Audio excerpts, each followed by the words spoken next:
Como padres de familia, yo creo que todos buscamos siempre estar ayudando a nuestros hijos. De hecho, la tristeza es una de las emociones más mal manejada por los padres de familia, porque no queremos ver a nuestros hijos tristes. Si nosotros como papás buscáramos atender estas necesidades emocionales de nuestros hijos, en todas las ocasiones, realmente hay estudios que dicen que es humanamente imposible. Lo que necesitamos hacer como papás es una frase que a mí me gusta mucho, que escuché de un psicólogo, Rafa Guerrero, que dice: ser padres suficientemente buenos. Lo que nos corresponde como papás es estar ahí, ayudar las veces que se pueda y sobre todo dotarles de las herramientas para que ellos solitos sepan cómo trabajar su tristeza cuando no toque que estemos nosotros acompañándolos. Antes se creía, de hecho, que con atender las necesidades fisiológicas de un bebé ya creabas un vínculo adecuado, correcto o de apego seguro con ellos. Pero no nada más tenemos necesidades fisiológicas. Tenemos 4 grupos de necesidades al nacer. Unas son las fisiológicas, como lo dices tú: protegerlo, darle de comer, que descanse, cuidarlo, arroparlo, etc. Esas son necesidades fisiológicas.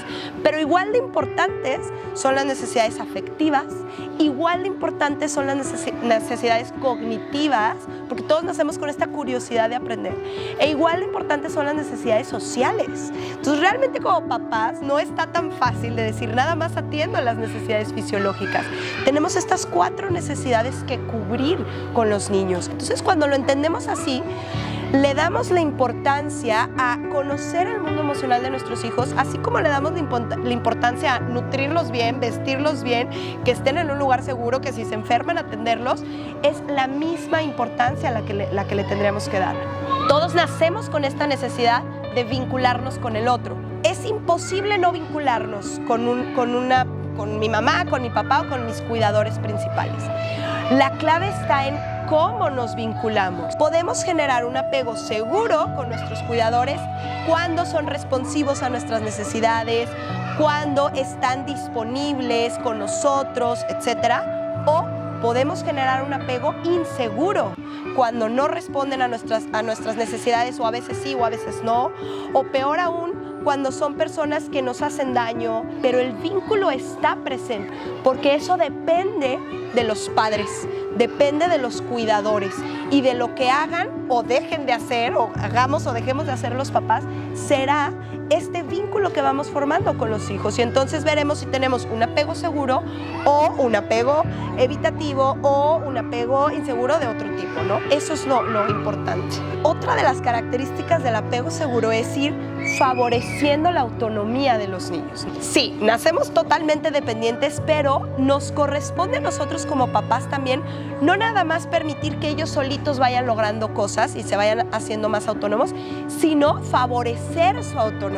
O sea, ponerlos en situaciones en las que se favorezca su autonomía. Y esto desde bebés. O sea, desde un bebito que está aprendiendo a gatear, tú en lugar de estarlo cargando todo el día, favorece su autonomía poniéndole un juguetito y que él se esfuerce, ¿no? Primero que se arrastran antes del gateo, que se esfuerce por alcanzar ese juguetito, y lo hace él solo. La autonomía, si fuera una moneda, del otro lado de la moneda está el cuidado y la protección. Pero al momento de que tú los estás protegiendo, tienes que saber qué puede hacer mi hijo por sí mismo, qué ya podría ir haciendo, y darle las posibilidades de que lo haga. Es una característica importante de un vínculo de apego seguro, pero también de la autoestima. Cuando un niño chiquito logra algo, o sea, la primera vez que un niño aprende a andar en bicicleta, o la primera vez que un niño logró subirse a la escalera de la resbaladilla y aventarse, él solito lo festeja y hasta te dice: yo solito lo logré, yo pude. Eso es autoestima. La escuela de educación emocional más importante que existe es la familia. Primero que nada, los niños aprenden por el ejemplo. Entonces, una forma fantástica de enseñarle a los niños sobre sus emociones es con el ejemplo. Tú como papá, en el día a día, cuando te enojas, cuando te sientes triste, no se trata de ocultarle las emociones a tu hijo y que no se dé cuenta, que estoy triste, que no se dé cuenta que estoy enojado. No, se trata de decir: ¿sabes qué? En este momento estoy triste y me serviría estar a solas, me serviría un abrazo. Por un lado, es importante que los papás sepan manejar sus emociones, porque están enseñando, quieran o no, están enseñando con su ejemplo. Por otro lado, los papás son la principal escuela emocional de los hijos, porque los hijos, los niños pequeños, su cerebro está en proceso de maduración. Tenemos que entender que no les podemos exigir a los niños que se comporten como adultos. Los niños pequeños son más impulsivos, hablando a nivel cerebral. Por lo tanto, nosotros como adultos tenemos que entrarle a la tarea de ayudarles a regular sus emociones. Otro punto importante es no negarlas y validarlas. Porque esto de, no, los niños no lloran, ay, ya cálmate, ay, eso no es para que te enojes, etcétera, etcétera, es invalidar las emociones de los niños. Tú como papá te das cuenta cuando escuchas tu instinto. Muchas mamás preocupadas por ser buenas madres, pero con tanta información que tienen a la mano ya es, bueno, es que no sé si hice esto, si no hice el otro, es que esta mamá veo que sí lo hace, esta mamá no lo hace, etcétera, etcétera, y se olvidan de escucharse a sí mismas. Lo más importante es escucharte a ti misma como mamá o a ti mismo como papá, porque el instinto es algo maravilloso. Te das cuenta de que ellos tienen esta capacidad de aprender, de explorar, son curiosos, están contentos, disfrutan de su día.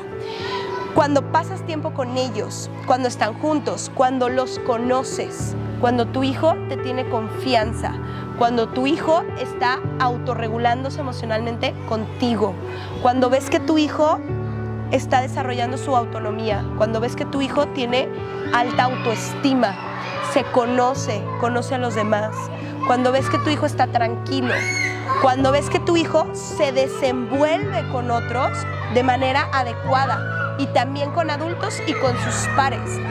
Ahí es cuando te estás dando cuenta de que el vínculo de apego que se está generando ahí es un vínculo de apego seguro.